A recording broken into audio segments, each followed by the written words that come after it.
Se habla acerca de lo que es el sedentarismo, formas de cómo evitarlo y la búsqueda del deseo de que las personas no practiquen, y si lo practican que salgan de lo que es el sedentarismo a través de una vida saludable, atlética y de comida saludable. Bien, a manera de síntesis, el sedentarismo no es más que la falta de actividad física, el cual es causante, un agente causante de una alta mortalidad en nuestra sociedad. También afecta lo que es el sistema respiratorio, el sistema digestivo, el sistema cardiovascular y también afecta lo que es la circulación. Esto ya va englobado dentro de lo que es el sistema cardiovascular. Como pueden ver, este es un paciente que tiene riesgo de sufrir lo que es un evento vasculocerebral, un infarto agudo del miocardio, enfermedad también enfermedades de lo que son los miembros periféricos. Esto también como insuficiencia vascular periférica. Es un paciente también que corre riesgo, que a pesar de que el sedentarismo no te va a producir lo que es cáncer en sí directamente, pero a causa del sedentarismo, si tienen genes cancerígenos, estos se van a desarrollar rápidamente, o sea, se van a activar. También la obesidad, que es lo primordial, a causa de que esas grasas no se degeneran, se acumulan y producen lo que es la obesidad. También diabetes, esos azúcares no se degeneran, no hay energía para degenerar esos carbohidratos, el paciente se torna diabético. También produce lo que es depresión, se tornan depresivos porque no se va a generar lo que es la hormona endorfina en este. También esto produce lo que es también fibromialgia, porque el umbral del dolor se mantiene siempre elevado y se vuelve una condición crónica. Produce también osteoporosis y entre otras enfermedades. Entonces tenemos estrategias no farmacológicas, porque no hay que empezar directamente con lo que son fármacos, sino lo que se puede hacer es orientar a la sociedad para que realice ejercicios, se alimente sanamente, no hábitos tóxicos. También hacer actividades cotidianas como subir escaleras, transportar objetos y hacer tareas en el hogar. Dentro de eso también está el estudio. El estudio genera lo que es un gasto cardíaco de un 30% aproximadamente, por tanto también esto genera lo que es degastación de lo que son los ATP. Eso es cuanto el sedentarismo. Bien, ahora nos encontramos con el equipo Pasteur, un equipo bastante interesante. Jóvenes, ¿cuáles son sus nombres? Doctora Rosemary Fariña, R3 Emergenciología. Doctora Diana Tapia, R2 de Medicina Familiar y Comunitaria. Llama bastante la atención lo que tienen por acá. ¿Me pueden dar un trago? A ver, ¿y por qué no? Porque antes de darle un trago, debemos orientarla primero sobre los efectos perjudiciales del uso excesivo de alcohol, así como el efecto que este tiene en los diferentes sistemas del organismo cuando lo usamos en exceso. Recordemos que dicen los... Entonces, en nuestro stand, nuestro interés es mostrar los efectos del uso excesivo de alcohol. Como podemos ver en nuestro mural, este tiene efectos adversos con el uso excesivo en los diferentes órganos del sistema. Si bien se dice que de 1 a 2 copas de vino es beneficioso para la salud al día, también podemos ver acá los contenidos en grados de alcohol de las bebidas más utilizadas en nuestro país. Entonces, como también podemos ver acá los diferentes órganos y cómo se afectan con el uso excesivo de alcohol, como son el cerebro, el corazón, que es uno de los órganos primordiales a tratar hoy, como causa aumento de la frecuencia cardíaca, hipertensión arterial, incluso con un uso crónico puede causar hipertrofia del músculo cardíaco. Esto es que el corazón se agranda con respecto a su tamaño normal y empieza a hacer una función deficiente. Recordando bien que el alcohol no es más que un depresor del sistema nervioso central depresivo, el cual esto es lo que conlleva a que la persona se ahogue en su misma vida. Recordando también que el alcoholismo es una enfermedad que ahoga tanto la vida de la persona que lo consume, tanto físico, emocional y emocionalmente. Hay que tener en cuenta los factores de riesgo que van a conllevar a estas personas a lo que es el consumo de alcohol. Tenemos dentro de esto lo que son los factores hereditarios, aquellas personas que conviven con personas que toman alcohol a diario. Esto, al verlo consumir alcohol, lo invita a que esto lo consuma. También va a haber factores psicológicos. Dentro de esto está lo que es la soledad, cuando se siente solo, la tristeza, la depresión, el bajo autoestima y la mala relación, tanto personal como familiar. Incluso en lo que es ya un impacto social, aquí en el MUSA vemos bastantes jóvenes que por el uso excesivo de alcohol combinado con la conducción de vehículos de motor llegan acá en estados catastróficos, con traumas craneoencefálicos, con fracturas de huesos largos, que le dejan imposibilitados para ser entes productivos a la sociedad. Incluso vemos jóvenes que a causa de estos traumas hasta han quedado en estado vegetal, lo cual es algo deprimente, por lo que consideramos que debemos de desarrollar campañas en las escuelas, en los colegios, en los hospitales, para tratar de que nuestra sociedad, desde abajo, desde los niños, vayamos disminuyendo el uso de alcohol y tomando conciencia sobre esto, y que es algo que podemos prevenir, es algo que perfectamente podemos tener en control, porque no es que no consuman alcohol, sino pequeñas cantidades. Los fines de semana, por ejemplo, el llamado trago social. Sencillamente es enseñar a los niños desde pequeño a controlar esto, manejar nuestro ambiente y de esta forma mejorar nuestra sociedad a través de la familia, que es el ente primordial componente de la sociedad. Vaya, Asclepio, interesante nombre. Muy buenos días, chicas, ¿cómo están? ¿Cuál es su nombre, doctora? Solángel Titen Reina. Shadulis Magenin Ramírez. A ver, una de emergenciología y otra de medicina familiar. Muy bien. Y chicas, ¿y quién fue Asclepio y qué representan ustedes? ¿De qué nos van a hablar el día de hoy?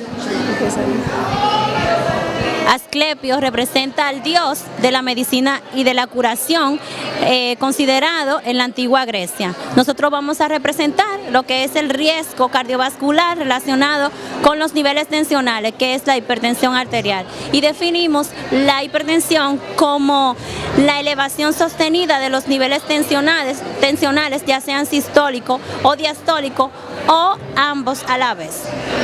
Estos se van a considerar elevados por encima de los valores 120-80. Existen factores de riesgo y estos se van a dividir en factores de riesgo modificables y factores de riesgo no modificables. Entre los factores de riesgo modificables vamos a tener lo que es la obesidad, el sedentarismo, el alcohol, el tabaquismo. Entre los factores de riesgo no modificables tenemos lo que son los factores genéticos, factores hereditarios, la edad y el grupo étnico. Se considera que la hipertensión tiene una prevalencia en la población adulta de un 30 a un 45%, lo que corresponde que de 1 a 4 adultos es hipertenso. En cuanto a la etiología, tenemos que pueden ser de etiología idiopática o primaria, que representa del 90 al 95% de las causas de hipertensión, y tenemos las de etiología secundaria, que representan de un 5 a un 10%. También, si no cuidamos o no prevenimos lo que es la hipertensión, vamos a tener desarrollo de algunas enfermedades como son derrame cerebral, vamos a tener también lo que son lesiones de los grandes vasos, ataque isquémico, también vamos a tener evento vasculocerebral e insuficiencia renal. Entonces, ahora mi compañera le va a continuar con lo que es nuestra estrategia para poder prevenir lo que es la hipertensión o poder controlarla para poder así evitar los factores de riesgo. Bueno, continuamos con la estrategia de lo que es la prevención o el control de lo que es la hipertensión arterial. Dentro de nuestro plan estratégico lo que tenemos es un control de pesos. Controlar el peso de un menor de un 25 y la actividad física. Una actividad física regular, hacer el ejercicio por lo menos 30 minutos por día, nos vas a reducir lo que es la hipertensión arterial. Otro factor que tenemos es la reducción del consumo de alcohol. Reducir el consumo de alcohol por lo menos 30 mililitros por día. Otro factor de riesgo es la sal, reducir la sal. 5 gramos al día. Una cucharadita contiene 10 gramos, que es lo que le echamos a nuestro arroz. Entonces, con 5 gramos al día es lo que debemos de consumir. Otro factor saludable es una dieta balanceada, con cereales, legumbres. Nos vas a prevenir lo que es la hipertensión arterial y sus complicaciones. Evitar el tabaquismo. Señores, evitar el tabaquismo es importante, como ya tuvieron un staff que se lo han explicado, y esto es nuestro factor de riesgo. Gracias.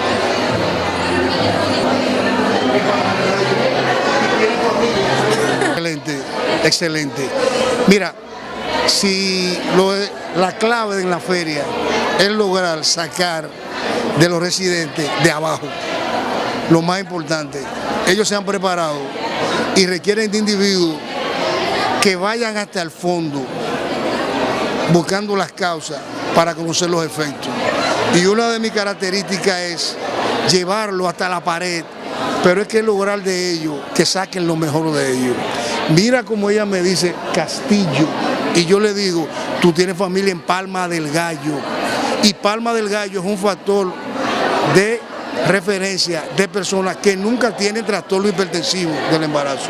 Sí, en La Cañita, por la relación que hay de la sal y la cañita, ella es del Valle.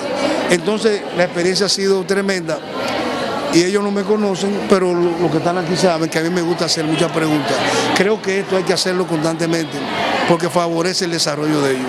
Muchas gracias, doctor. Hija mía, tú eres hija mía. Continúa disfrutando. ¿Tú eres familia de América? Castillo Severino. Muy bien, ahora vamos a continuar con el grupo Papiro de la UM. Bien, chicas, ¿cuáles son sus nombres? ¿Qué representan y de qué nos van a hablar? ¿Y por qué ese nombre? ¿Qué significa? La doctora Mercedes, R2 de Ginecología y Obstetricia, y la doctora Minaya, R2 de Ginecología y Obstetricia también. Representamos el equipo Papiros de la UM en honor a uno de los primeros tratados redactados de origen egipcio que consistía en enfermedades de origen ginecológico, específicamente en el área de útero y vagina. Fue redactado en los años 1800 a.C.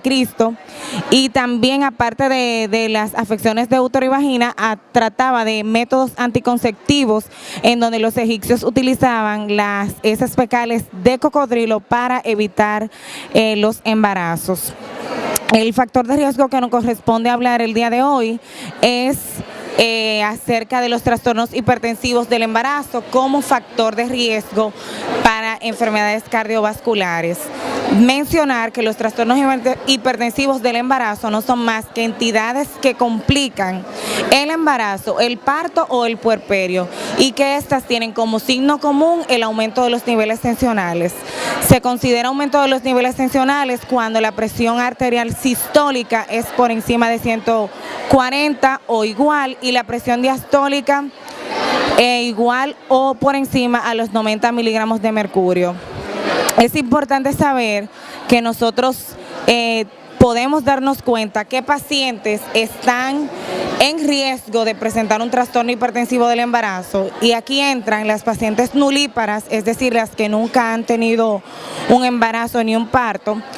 También pacientes que se embarazan en edades extremas de la vida, como menores de 18 años y mayores de 35 años, pacientes con antecedentes de diabetes, pacientes con antecedentes de hipertensión arterial crónica, pacientes con antecedentes de que en embarazos previos ha tenido algún trastorno hipertensivo, las pacientes obesas, también aquellas pacientes que no tienen un chequeo prenatal regular, y pacientes con antecedentes de afecciones renales crónicas. ¿Qué manifestaciones clínicas va a tener una paciente con un trastorno hipertensivo del embarazo? hay que saber que el hecho fisiopatológico radica en que hay una pobre irrigación hacia el trofoblasto o a la placenta, y esto va a provocar a la vez una disminución en el aporte calórico hacia el feto. Las manifestaciones clínicas que presenta la paciente, bueno, la madre va a presentar edema, que se traduce como hinchazón en el cuerpo, cefalea, visión borrosa. También la madre puede presentar escotomas centellantes, que significan moscas volando. Puede tener dolor de estómago o epigastralgia. Todos estos signos los puede presentar la madre, aunado a niveles tensionales elevados. ¿Qué consecuencias puede tener el feto? El feto puede tener un tamaño desproporcionado para su edad gestacional, y eso se traduce como una restricción del crecimiento. Por el pobre aporte de calorías, este feto está en un sufrimiento constante, un sufrimiento crónico. ¿Y qué puede presentar la placenta? Bueno, la placenta, que ya previamente les mencioné, que ha sido pobremente irrigada, va a presentar, puede tener desprendimiento prematuro de esa placenta, y esto causarle graves daños al feto y a la madre. Y también puede tener el síndrome de insuficiencia placentaria, que se caracteriza porque hay un pobre aporte de calorías de esa placenta hacia el feto. Pero no todo está perdido, hay estrategias para nosotros prevenir los trastornos hipertensivos del embarazo. Bien, entonces estratégicamente vamos a dividir en dos grupos. ¿Cuáles son estos? Bueno, las pacientes que no tienen el factor de riesgo y por tanto, ¿cómo lo prevengo? Lo clave e importante en estas pacientes son sus chequeos. ¿Con quién? Principalmente con el gineco-obstetra, que es el encargado de la patología. ¿Cuáles son otras estrategias? Tenemos la alimentación, debe de haber una dieta balanceada, normocalórica, normosódica y normoproteica. También están los ejercicios. ¿Cuáles ejercicios recomendamos? Se les recomienda la natación, caminar, trotar, y también se le puede recomendar el ciclismo. Ahora, pacientes que ya tienen el factor de riesgo, ¿cómo lo modifican? Deben de llevar un apego a su medicación y deben de tener lo que es un chequeo multidisciplinario con el cardiólogo, con el nutricionista y con el tratante de nuestra patología per se, que es el ginecólogo y el obstetra. Así vamos a obtener lo que es una madre sana con un niño feliz.